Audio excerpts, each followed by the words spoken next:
G Srinivas గారు vice president, N Ramakrishna garu chief vice president, K Ramesh garu treasurer. ఈనాటి కార్యక్రమానికి ముఖ్య అతిథులు సంజయ్ రెడ్డి గారు వచ్చారు. ఐఎన్టీసీ వారికి కూడా స్వాగతం అందించాం. అదేవిధంగా ఈనాటి ఈ కార్యక్రమానికి శ్రీ జగన్ స్వాగతం అందించాం. ఒక్కసారి గట్టిగా చప్పట్ల మధ్యన మనమందరి ఆశయం ఆలోచన ఒకటి, ఐక్యంగా మానవత్వం పరిమళించే మంచి మనసుకు స్వాగతం, బతుకు కద్దం తెలియ చెప్పే ప్రేమమూర్తి స్వాగతం. చప్పట్లు కొట్టాలి సార్. మానవత్వం పరిమళించే మంచి మనసుకు స్వాగతం. చప్పట్లు సన్మాన దుప్పట్లు మీ అందరికీ అక్కడి నుంచి అందించవలసిందిగా ఆహ్వానం పడుతూ మున్సిపల్ సహకార subsidy union INTUC affiliated LB Nagar Chandrashekar గారు.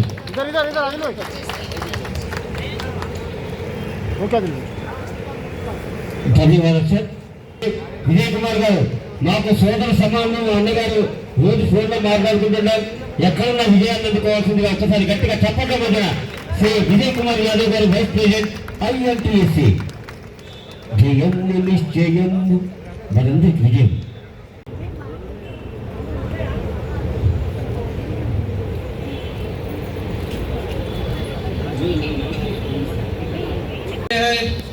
हमारे बीच में हमारे हरदिल अजीज जो ऑल इंडिया INTUC के प्रेसिडेंट है, हम सब की दिलों की धड़कन INTUC की आन बान शान डॉक्टर जी संजीव रेड्डी साहब जो हमारे बीच में आज मौजूद है। मुझे बहुत खुशी हो रही है, बहुत प्रसन्नता हो रही है और एक गर्व की बात है greater Hyderabad municipal corporation employees और वर्कर्स के लिए जो हमारे संजीव रेड्डी साहब हमारे बीच में आज मौजूद है। संजय रेड्डी साहब के बारे में बताना बल्कि इंटरनेशनल लेवल के ट्रेड यूनियन लीडरों में से जाने और माने जाते हैं साथियों। हमारे लिए गर्व की बात है ग्रेटर हैदराबाद म्युनिसिपल कॉर्पोरेशन की एम्प्लॉयज के बीच में आए वो हमारे इश्यूज को सुने। आज 10 साल के बाद तेलंगाना की जो TRS की सरकार थी वो हटने के बाद रेवंत रेड्डी साहब की कांग्रेस की गवर्नमेंट पावर में आने के बाद गवर्नमेंट एम्प्लॉयज GHMC में permanent employees contract outsourcing workers आज एक होप के साथ एक उम्मीद के साथ देख रहे हैं गवर्नमेंट को कि एम्प्लॉयज को जो 10 साल में जो नहीं मिला, जो उनका वेलफेयर नहीं हुआ, तो आज कांग्रेस की हुकूमत में और INTUC की सदारत में डॉक्टर जी संजीव रेड्डी साहब की सदारत में आज कुछ जो है GHMC एम्प्लॉयज को और दूसरे जो गवर्नमेंट एम्प्लॉयज है, कॉन्ट्रैक्ट आउटसोर्सिंग एम्प्लॉयज है, उनके लिए कुछ भला होगा। साथियों, आज मैं बताना चाहता हूं हमारे बीच हमारे बड़े भाई जनक प्रसाद साहब चेयरमैन मिनिमम वेजेस तेलंगाना के एडवाइजरी बोर्ड के चेयरमैन और हमारे साथी भाई RD चंद्रशेखर भाई जनरल सेक्रेटरी स्टेट INTUC और मेरे साथी भाई जी सत्यजीत रेड्डी साहब जो मुझे गर्व से बोलना है कि इतनी कम उम्र में इतनी कम एज में इंटरनेशनल लेबर ऑर्गेनाइजेशन के गवर्निंग बॉडी मेंबर बन के आए हैं। तो एक GHMC एम्प्लॉयज और पूरे INTUC को पूरे सेंट्रल INTUC को एक गर्व है कि एक यूथ INTUC में से हमारे साथी भाई ILO की इंटरनेशनल लेबर ऑर्गेनाइजेशन जो सारे दुनिया के मजदूरों का जहाँ फैसला होता है, ट्रिपार्टाइट बॉडी बनती है, ट्रिपार्टाइट कमेटी रहती है, मजदूरों के हक में फैसले बनते हैं, उसके दरमियान में हमारे साथी भाई सत्यजीत रेड्डी भाई है। मुझे बहुत खुशी की बात है। मैं स्वागत करता हूं हमारे RD चंद्रशेखर भाई का, स्वागत करता हूं हमारे विजय कुमार यादव भाई वाइस प्रेसिडेंट स्टेट INTUC और हमारे साथी भाई डेक्कन क्रॉनिकल एम्प्लॉयज यूनियन और vice president state INTUC Jagan Mohan Reddy साहब की और तमाम हमारे जोनल टीम LB नगर सर्कल की जोन की सबको मैं स्वागत करता हूँ। आज जो एम्प्लॉयज के दरमियान में इश्यूज जो पेंडिंग है हमने साहब की जो है नजर में लाया है। साहब के पास हमेशा डिस्कस करते हैं कि एम्प्लॉयज को एक प्रमोशन जो 10 साल में प्रमोशन नहीं आया वो प्रमोशन का इंतजार है। क्लास 4 कामाटी से लेके रिकॉर्ड असिस्टेंट से लेके जूनियर असिस्टेंट से सीनियर असिस्टेंट से सुपरिटेंडेंट और सुपरिटेंडेंट से हमारे असिस्टेंट म्युनिसिपल कमिश्नर या वार्ड एडमिनिस्ट्रेटिव ऑफिसर का पोस्ट जितने वैकेंट है वो तमाम वैकेंट पोस्ट को जो है फिलअप करना चाहिए, प्रमोशन मिलना चाहिए साथियों सबको। और जिसको इनकन्वीनियंस हो रही है लॉन्ग डिस्टेंस ट्रैवल से, हेल्थ इश्यूज है और जो है म्यूचुअल ट्रांसफर थे वो कई टाइम से पेंडिंग है, वो म्यूचुअल ट्रांसफर को कराने की पूरी जद्दोजहद करेंगे और कराएंगे साथियों। और दूसरा जो मुद्दा है हेल्थ कार्ड, हम देख रहे पिछले 1 महीने में कई एक्सीडेंटल डेथ हुए, चाहे वो परमानेंट एम्प्लॉयज में हो, चाहे वो कॉन्ट्रैक्ट आउटसोर्सिंग वर्कर्स में हो। सैनिटरी वर्कर को रोड पे बस से उड़ा दिया जाता है, एंटोमोलॉजी वर्कर का जो है एक्सीडेंट हो रहे हैं, और हमारे जो क्लरिकल फील्ड स्टाफ है, चाहे वो बिल कलेक्टर हो, टैक्स इंस्पेक्टर हो, चेयरमैन हो, मिनिस्ट्रियल स्टाफ हो, जब वो एक्सीडेंट होते हैं तो कोई ऑफिसर देखने आने के लिए तैयार नहीं है, कोई कंपनसेशन नहीं मिलता है, कोई इसको पुरसाने हाल नहीं है और कोई हेल्थ गारंटी नहीं है। हेल्थ स्कीम है, हम डिमांड करते हैं सहकार मजदूर यूनियन INTUC से कि हेल्थ इंश्योरेंस नहीं, हेल्थ कार्ड मिलना चाहिए साथियों। जो सेक्रेटेरिएट एम्प्लॉयज को हेल्थ कार्ड है वो फैसिलिटी मिलना चाहिए। ये हेल्थ इंश्योरेंस का कवरेज सिर्फ 3 लाख तक का है। वो 3 लाख रुपए कई एम्प्लॉयज हमारे एडमिट होने के बाद वो इमीडिएटली 3 लाख खत्म हो जाते हैं और 5 लाख 10 लाख तक का जो है एम्प्लॉयज को अपने जेब से खर्चा करना पड़ता है, लेकिन मैनेजमेंट का कोई उसमें ताउन नहीं होता है। हेल्थ कार्ड होना चाहिए। और जो नए अपॉइंटीज है 2004 के कॉन्ट्रीब्यूटरी पेंशन स्कीम है, ये एक बहुत बड़ा मुद्दा है। कॉन्ट्रीब्यूटरी पेंशन स्कीम को ओल्ड पेंशन स्कीम में लाना है साथियों। और जो सेक्रेटेरिएट एम्प्लॉयज है और जो 125 गज का जो हम डिमांड लेके चल रहे हैं साथियों, GHMC में 2020 से इलेक्शन पेंडिंग है। हमने जो है लेबर डिपार्टमेंट में भी रिप्रेजेंटेशन दिया कि इलेक्शन लगाने के लिए लेबर डिपार्टमेंट से लेटर लिख के कमिश्नर GHMC को भिजाया गया, लेकिन कमिश्नर साहब यहाँ 2 महीने से वो लेटर को रख के बैठे आए, उसका जो है प्रोसेस स्टार्ट नहीं हो रहा है। और 16,000 15,000 में क्या घर चल सकता है, क्या उनका परिवार चल सकता है, क्या वो रेंट दे सकते हैं, क्या वो बच्चों की पढ़ाई पढ़ा सकते हैं क्या? तो ये 15,000 में कोई होने वाला नहीं है। डॉक्टर जी संजय रेड्डी साहब की लीडरशिप में 26,000 की डिमांड करते हैं साथियों। 26,000 मिलना चाहिए कॉन्ट्रैक्ट आउटसोर्सिंग वर्कर्स को। मैं एक बहुत बड़ा जो संघर्ष संजय रेड्डी साहब ने किया है उससे हमको भी सीख मिलती है, सीखना चाहिए साथियों। जहां पर 2 यूनियन मिलकर काम नहीं कर सकते, वहां सारे हिंदुस्तान के सेंट्रल ट्रेड यूनियन को एक करने का काम आपकी सदारत में हुआ है साथियों। Central trade union coordinating committee हर वो मोदी गवर्नमेंट के फैसले पे, चाहे वो एंटी लेबर पॉलिसीज हो, एंटी वर्कर्स पॉलिसीज हो, एंटी पब्लिक पॉलिसीज हो, उसके खिलाफ में आवाज उठाते हैं। तो संजय रेड्डी साहब सारे हिंदुस्तान में आवाज उठाते हैं साथियों। आज सिर्फ INTUC नहीं, सारे सेंट्रल ट्रेड यूनियन ने संजय रेड्डी साहब को अपना नेता मान लिया है साथियों। ऐसे लीडर, ऐसे प्रेसिडेंट हमारे सहकार मजदूर यूनियन के प्रेसिडेंट है साथियों। और क्या गर्व की बात है हमारे लिए साथियों। महिलाओं के जो इश्यूज है, हमारे वुमेन कमेटी है, मर्सी मैडम है, उसको टेकअप कर रहे हैं। जो हरासमेंट, जो विक्टिमाइजेशन हो रहा है उनके साथ, मैनेजमेंट का जो व्यवहार है सही नहीं है उनके साथ, उसके लिए हमारी वुमेन कमेटी आवाज उठा रही है। और प्रमोशन के लिए जो पैनल ऑफ प्रमोशन आना है, रिजर्वेशन का जो देखना है, वो हमारे SC/ST के कमेटी के प्रेसिडेंट शिव कुमार साहब, एडिशनल जनरल सेक्रेटरी सहकार मजदूर यूनियन देख रहे हैं। जहीं पर भी पैनल ऑफ प्रमोशन में SC/ST के रूल्स को अगर डिवेट करके करते हैं तो हमारे नोटिस मिला है, शिव कुमार भाई की नोटिस मिला है, उसको टेकअप करेंगे साथियों। मैं मुबारकबाद देता हूँ हमारे AVS गांधी भाई जनरल सेक्रेटरी सहकार मजदूर यूनियन को, जो जद्दोजहद कर रहे हैं, सारे यूनियनों को इकट्ठा करने की कोशिश कर रहे हैं, सारे एम्प्लॉयज को इकट्ठा करने की कोशिश कर रहे हैं। मैं जो बहुत बहुत मुबारकबाद देता हूँ। और कई सारे इशू है। जूनियर असिस्टेंट जो अपॉइंट हुए, वो जूनियर असिस्टेंट को प्रमोशन मिल रहा है, नहीं मिल रहा है। जो हमारे GHMC के जो रिकॉर्ड असिस्टेंट है उनको प्रमोशन नहीं मिल रहा है, ट्रांसफर का पेंडिंग है। और कई ऐसे डिमांड है, कलेक्टिव बार्गेनिंग एजेंट होना चाहिए साथियों। आप देख रहे हैं पिछले जो 4 साल में कोई एग्रीमेंट नहीं हुआ है। जो पिछली रिकॉग्नाइज यूनियन थी वो बिल्कुल फेल हो चुकी है साथियों, बिल्कुल कंडेम हम उनको कर रहे हैं और नया एक तब्दीली ला रहे हैं। जो हमेशा संजय रेड्डी साहब कहते हैं कि एक नए तरीके से यूनियन को चलाना चाहिए, एक नया ब्लड उसमें आना चाहिए, नई तरीके से वो ट्रेडिशनल वे में यूनियन नहीं चलनी चाहिए। उसी तरह से साहब हम आपकी जो एडवाइसेस है उसको लेके हम हमारे यूनियन में अमल करते हैं साहब, पूरी ईमानदारी के साथ, किसी के साथ जो है बेईमानी का काम नहीं करते यूनियन में, क्योंकि हमारे प्रेसिडेंट डॉक्टर जी संजय रेड्डी साहब ने गांधीयन फिलॉसफी पे काम करने का रास्ता हमें सिखाया है। हमारे साथियों, हमारे जो गेस्ट आए उनको सुनने के लिए हम बेचैन हैं।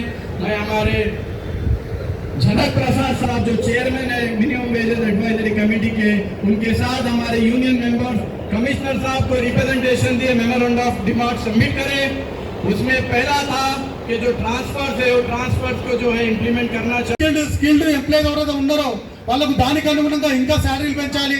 మరి ఫీల్డ్లో ఎవరైతే స్టాఫ్ పని చేస్తున్నారో శానిటేషన్లో కానివ్వండి, మరి ఎంటమాలజీలో కానివ్వండి, మరి మన ఇంజనీరింగ్ సెక్షన్ కానివ్వండి, మరి టౌన్ ప్లానింగ్ యూసీడీలో ఎన్నో ఉన్నా కానీ మనం ఎన్నో సర్వే డ్యూటీలు కూడా చేస్తున్నాము। సర్వేలో వస్తే మరి పట్టణ ప్రగతి, మరి హరితహారము, మరి బతుకమ్మ చీరలు, మరి వ్యాక్సిన్ సర్వే, కోవిడ్ సర్వే, మరి ఇలా చూసుకుంటే ఇందిరమ్మ ఇండ్లు, ఇలా అన్ని సర్వేలు చేస్తున్నాం। మరి వీళ్ళకున్న 16,000 జీతాల్లో సొంత బండిలో పెట్రోల్ పోసుకొని మరి ఇన్ని రోజులు తిరిగి సర్వే చేయలేకపోతున్నారు। అన్ని డబ్బులు వాళ్ళ దగ్గరలో జీతమే సరిపోతలేదంటే పెట్రోల్ పోసుకొని చేయలేరు। కాబట్టి ఫీల్డ్లో ఎంతమంది సూపర్వైజింగ్ స్టాఫ్ ఉన్నారో వాళ్ళందరికీ కూడా పెట్రోల్ మంజూరు చేయాలని కూడా డిమాండ్ చేస్తున్నాము। మరి వారి సాలరీలు పెంచాలి। మరి ప్రతి సెక్షన్లో ఎన్నైతే సమస్యలు ఉన్నాయో ఎలాంటి సర్వేలైనా కానీ మనం అందరం కలిసి చేసి విజయవంతంగా పూర్తి చేస్తున్నాం మనం ఏమున్నా కానీ। కాబట్టి ప్రతి ఎంప్లాయీ అవుట్సోర్సింగ్ కాంట్రాక్ట్ పర్మిట్ అనుకుంటా అందరికీ ఒక మర్యాద పూర్వకంగా వ్యవహరించాలి। ఆఫీసర్లు కూడా వాళ్ళ సమస్యలు తెలుసుకొని వాళ్ళతో ఒక ఫ్రెండ్లీగా ఒక పనులు తీసుకోవాలని కూడా నేను ఈ సభాముఖంగా తెలియజేస్తున్నాను। మరి వార్డు సర్వేలుగా వెళ్తే చాలామంది హెల్త్ ఇష్యూస్ ఉన్నాయి, హెల్త్ కార్డు పనిచేస్తలేదు, ఆల్రెడీ హెల్త్ కార్డుది 1 ఇయర్ది టైం అయిపోయింది, మళ్ళీ దాన్ని కొత్త హెల్త్ కార్డు దాన్ని ఇవ్వాలంటే కూడా మార్చిలో వస్తుంది అంటున్నారు। ఇప్పుడు మొన్న మేము వార్డ్ వైజ్కి వెళ్తేనే చాలామంది ఎంప్లాయీస్కి హెల్త్ ప్రాబ్లం ఉంది, మరి వాళ్ళు ట్రీట్మెంట్ చేయించుకోవాలంటే కూడా వాళ్ళ దగ్గర కార్డు లేదని వెనక్కి తగ్గుతున్నారు। మరి ఇలాంటి సమస్యలు చూస్తే చాలా సమస్యలు ఉన్నాయి కాబట్టి చెప్పుకుంటా పోతే ఈ ప్రతి ఒక్క ఎంప్లాయీకి అందరికీ తెలిసిన ఇష్యూ కాబట్టి సమయము ఎక్కువ కాకుండా నేను ఇంతతో నాది ప్రసంగం ముగిస్తున్నాను। కింద కూర్చున్నటువంటి ఉద్యోగులందరూ కూడా గట్టిగా చప్పట్ల మధ్యన వారికి శుభాకాంక్షలు అందిద్దాం। వారు మరి పెద్ద వయసైన యంగ్ స్టార్ లెక్క ఒక యువకుల లెక్క మనందరికి పనిచేస్తున్నారు వారు। అలాగే సాయి కృష్ణ గారు కూడా యూసీడీ ప్రెసిడెంట్, వారిని కూడా వేదిక ప్లీజ్ కమెంట్ బై మున్సిపల్ సహకార మజ్దూర్ యూనియన్ ఐఎన్టీసీ సాయిద్ గారు కూడా వేదికపైకి రావాలి।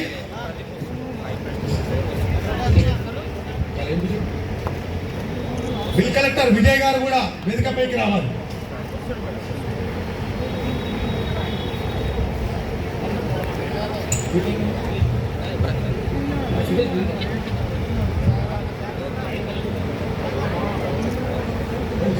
ఉంది, మనం ఇంకా ఉన్నాము।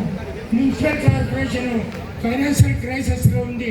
గవర్నమెంట్ వారికి మరి ఫైనాన్షియల్ హెల్ప్ ఇవ్వాలి మున్సిపల్ కార్పొరేషన్కు అని చెప్పి మున్సిపల్ కార్పొరేషన్ కూడా ప్రయత్నం చేస్తాం।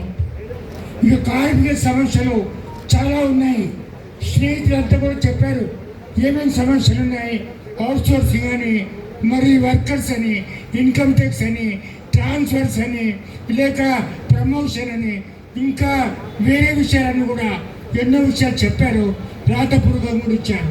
అంతేకాకుండా మరి కొందరికి గవర్నమెంట్ ఆర్డర్ ఇచ్చింది వాళ్ళ పే స్కేల్ చేంజ్ చేయాలని, ఆ జీవోని కూడా ఇంప్లిమెంట్ చేయలేదు। ఈ విషయాన్ని కూడా ఇట్లా ఉండటానికి కారణం ఏంటంటే మనలో ఐకమత్యం లేకపోవటము। మన మున్సిపల్ కార్పొరేషన్ ఎంప్లాయీస్లో అందరం కలిసి ఒక మాట మీద, ఒక దారి మీద, ఒక తాడి మీద నడిచే పరిస్థితి లేదు కాబట్టి మనకి ఎవరికి వాళ్ళు ఒక యూనియన్ చెప్పి ఒక యూనియన్, 2 యూనియన్లు, 4 యూనియన్లు, 5 యూనియన్లు, ఎన్నో యూనియన్లు ఉండటం వల్ల మన సమస్యలు పరిష్కారం కావు. అందుకే నేను మీతో మనం చేస్తున్నాను. కార్మికులు ఐకమత్యంగా ఉంటే మన సమస్యలు తొందరగా పరిష్కారం అవుతాయి. మనలోనే ఐకమత్యం లేక ఒకరు ఒక యూనియన్ మరి ఎవరు ప్రభుత్వానికి వస్తే ఆ పార్టీ యూనియన్ పెట్టుకోవాలి, వాళ్ళ ద్వారా సమస్యలు పరిష్కారం చేసుకోవాలని ఆశతోని చాలామంది ప్రయత్నం చేస్తూ ఉంటారు. దానివల్ల మనకున్నే గౌరవమే కానీ మనకున్నే బలమే కానీ తగ్గిపోతుంది. అందుకే నేను మీతో మనవి చేస్తా ఉన్నాను. మొట్టమొదటిసారిగా యూనియన్ అంటే కార్మికుల ఐక్యత, యూనియన్ అంటే కార్మికుల ఐక్యత బలము. ఈ బలం ద్వారా మన సమస్యలు పరిష్కారం చేసుకోవాలి. అది ముఖ్యమైనది. ఇప్పుడు ఐఎన్టీసీ ముందుకు వచ్చింది. ఐఎన్టీసీ ఈ సమస్యల పైన మరి కేంద్రీకరించి ఈ సమస్యలు పరిష్కారం చేయడానికి మేమంతా కూడా ప్రయత్నం చేస్తామని మీకు వాగ్దానం చేస్తూ ఉన్నాము. స్నేహితులారా, ఇప్పుడు ఏమైనా సరే మళ్ళీ ఐకమత్యం తీసుకొచ్చినట్టయితే, మనం అన్ని యూనియన్లు కలిపి మనం ఒక దారి నుంచి వచ్చినట్టయితే మన సమస్యలు తొందరగా పరిష్కారం చేయడానికి ప్రభుత్వానికి పైన ఒత్తిడి తీసుకొచ్చి ఈ సమస్యలు పరిష్కారం చేస్తాం. మేము ఇప్పుడు ఈ సమస్యల గురించి ఎంతో కాలం నుంచి పెండింగ్గా ఉన్న సమస్యలన్నీ కూడా మరి పరిష్కారం చేయాలని మన స్నేహితులు చెప్తా ఉన్నారు. తప్పకుండా మరి మీ కమిషనర్ గారు చేస్తే సరే, లేకుంటే ముఖ్యమంత్రి గారితో కలిసి ఒక జాయింట్ మీటింగ్ ఆర్గనైజ్ చేసి మన సమస్యలు తొందరగా పరిష్కారం చేసేటట్టు ప్రయత్నం చేస్తామని మీకు నేను మనవి చేస్తూ ఉన్నాను. ఎందుకంటే మన ప్రభుత్వానికి మన ప్రభుత్వ దృష్టికి తీసుకుపోవాలి. ఇప్పటి వరకు మున్సిపాలిటీ మినిస్టర్ కొత్త మినిస్టర్ వస్తుందని చెప్తున్నారు. ఎవరైనా మున్సిపల్ మినిస్టర్ ఎవరొచ్చినా సరే మనం ఆయనతో కూర్చొని మాట్లాడి మన ఒక సమావేశం ఏర్పాటు చేసుకొని మన సమస్యలన్నీ కూడా ఏ చట్టబద్ధంగా ఉన్నాయో కానూను ప్రకారం ఉన్నాయో అవి పరిష్కారం చేయించుకోవడానికి తప్పకుండా మేము ప్రయత్నం చేస్తామని ఐఎన్టీసీ చొరవ తీసుకుంటుందని మీకు నేను మనవి చేస్తూ ఉన్నాను. స్నేహితులారా, చాలా విషయాలు పెండింగ్గా ఉన్నాయి. అవుట్సోర్సింగ్ విషయాలు ఇప్పుడే చెప్పారు. అవుట్సోర్సింగ్ ఎన్నో రోజుల నుంచి వాళ్ళు ఎన్నో సంవత్సరాల నుంచి పనిచేస్తున్నారు. వాళ్ళకి ఇంక్రిమెంట్ లేదు, ప్రమోషన్ లేదు, అదేవిధంగా గ్రేడ్ చేంజ్ లేదు. అటువంటి వారిని మరి వాళ్ళకి ఏదైనా దారి చూపించవలసిన అవసరం ఉంది. కాబట్టి పర్మనెంట్ వర్కర్తో సహా అవుట్సోర్సింగ్ వర్కర్ని కూడా తప్పకుండా వాళ్ళ సమస్యలను పరిష్కారం చేయడానికి ప్రభుత్వం దృష్టికి తీసుకురావడానికి ప్రయత్నం చేస్తామని నేను మీకు మనవి చేస్తూ ఉన్నాను. కాబట్టి ఎలక్షన్ జరగాలి. ఎలక్షన్ ఇప్పుడు ఏ యూనియన్తో మాట్లాడాలి. మేము పోతున్నాం, ఇంకోరు పోతున్నారు, అందరూ యూనియన్ పోతున్నాయి, కానీ ఎవరేం చేయలేదు. మరి మనం పోతే మరి మీరు ఇన్ని యూనియన్ ఉన్నాయి, ఏ యూనియన్తో మాట్లాడాలి, ఏ యూనియన్ రికగ్నైజ్ అనే పరిస్థితి కూడా ఉంది. అందుకే రికగ్నైజ్ గడువు కూడా తగ్గిపోయింది. మరి వచ్చి దగ్గర పడింది. ఈ రికగ్నిషన్ గడువును తీసుకొని తొందరగా రికగ్నిషన్ ఎన్నికలు పెట్టించి మేము తొందరగా మరి మున్సిపాలిటీలో ఒక బలమైన యూనియన్ను రికగ్నైజ్ చేయించి ఐఎన్టీసీ జెండా కింద మీ సమస్యల పరిష్కారం చేయిస్తామని నేను మనవి చేస్తా ఉన్నాను. తెలియజేయవలసిందిగా కోరుతున్నా. ఇంటర్నేషనల్ లేబర్ ఆర్గనైజేషన్ నుంచి మన జిహెచ్ఎంసీ దాకా అనేక స్థాయిలో కార్మికుల హక్కుల కోసం నిలబడి పోరాటం చేసిన నాయకులుగా ఇవాళ వారు ఇక్కడి దాకా వచ్చిందంటేనే మనకు అన్ని సమస్యలు పరిష్కారం అయితే అనేదే మనకు ఒక విశ్వాసం కలుగుతున్నది. ఇవాళ మనం అడుగుతున్నవి కూడా చాలా పెద్ద కష్టమైనటువంటివి ఏం కావు. మనకు చాలా కీలకమైంది. క్లాస్ 4లో ఉన్న వాళ్ళకి ప్రమోషన్ అవకాశాలు ఇవ్వాలి. ఇక్కడ రాసి ఉన్న మన డిమాండ్స్ కూడా మీరు అందరు చదివిండ్రు. కాంట్రాక్టు ఉద్యోగులకు జీతాలు పెంచాలి, వాళ్ళకు కూడా ఒక గౌరవప్రదమైన జీతం కల్పించాలి అని, వీటన్నిటితో పాటుగా మెడికల్ అండ్ హెల్త్ కార్డు, ఇవి మనకు కొన్ని కీలకమైనటువంటి డిమాండ్స్. నేను ఒక రెండింటి గురించి మాత్రమే ప్రస్తావిస్తాను. క్లాస్ 4 ఉద్యోగుల ప్రమోషన్ అయితే అవసరం. కష్టపడి చదువుకొని క్వాలిఫికేషన్స్ ఉన్న వాళ్ళకి అవకాశం ఇస్తే అది వాళ్ళ ఎదుగుదలకు ఉపయోగపడుతుంది, మున్సిపాలిటీ కూడా అది మేలు చేస్తుందని నేను నమ్ముతున్నా. అదేవిధంగా సంజీవ్ రెడ్డి గారు ఉన్నారు కాబట్టి వారి ద్వారా నేను ప్రభుత్వానికి చేసే విజ్ఞప్తి ఏంటంటే, మన దగ్గర ట్రాన్స్పోర్ట్ విభాగం అనేది చాలా ముఖ్యం. పూర్తిగా జిహెచ్ఎంసీ ట్రాన్స్పోర్ట్ విభాగాన్ని వదులుకుంటే ఆ మొత్తాన్ని కూడా ప్రైవేట్ కంపెనీలకు అప్పచెప్తే సమయం వచ్చినప్పుడు ఆ కంపెనీలు చేతులు ఎత్తేస్తాయి. మన కార్మికులకు నష్టం జరుగుడే కాక ప్రజలకు, పౌరులకు కూడా చాలా నష్టం జరుగుతుంది. అందుకని జిహెచ్ఎంసీ కనీసంగా ఈ ట్రాన్స్పోర్ట్ విభాగాన్ని కాపాడుకోవాలి. చెత్తను తీసుకుపోయే పని జిహెచ్ఎంసీ తన చేతుల్లో పెట్టుకుంటేనే పౌరులకు లాభం, ప్రజలకు కూడా లాభం జరుగుతుంది. లేకపోతే వాళ్ళు సగం ఎక్కుతారు, సగం ఎత్తారు. కీలకమైన కోవిడ్ సమయం వచ్చినప్పుడు మళ్ళీ మనమే ముందుకు రావాల్సి వచ్చింది, మనమే పనిచేయవలసి వచ్చింది. వాళ్ళని కాపాడాలి, ట్రాన్స్పోర్ట్ విభాగాన్ని కాపాడాలని చెప్పి మనం కోరుతున్నాం.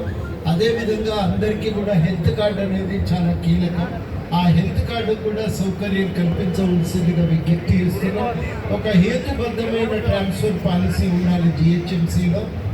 ఎవరికి ఇంటికి దగ్గరగా ఉండే పద్ధతుల్లో వాళ్ళకు పోస్టింగ్ ఇస్తే ట్రాన్స్పోర్ట్ ఖర్చులు కూడా కలిసి వస్తాయి.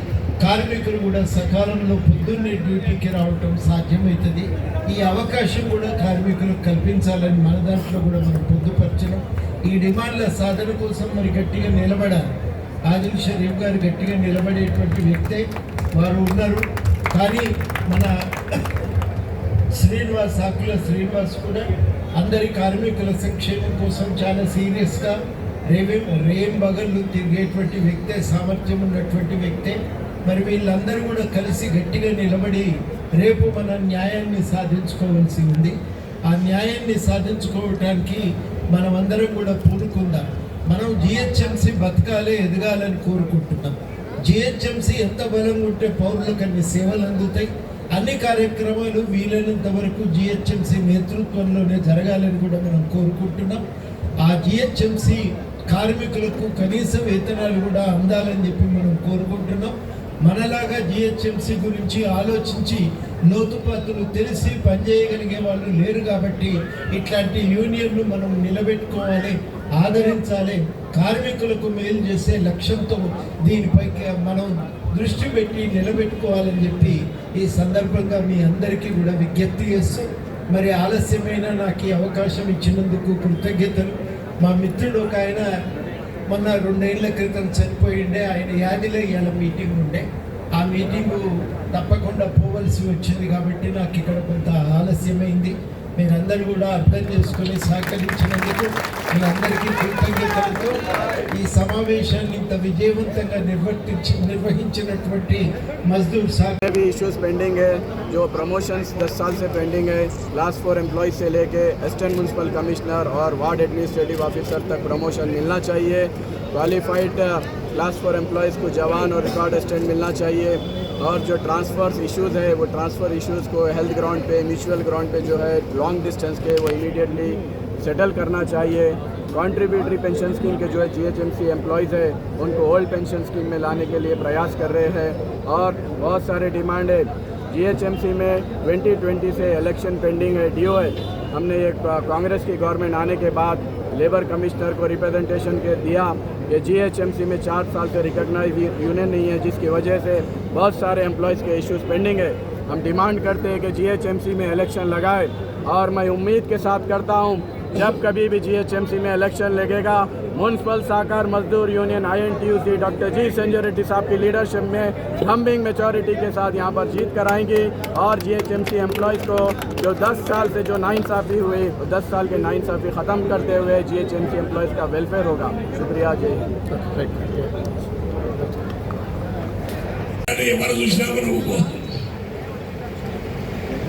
క్యాడర్ స్కీము, ప్రమోషన్ పాలసీ 2 వేరు రెండింటిని ఇంట్రడ్యూస్ చేయాలి.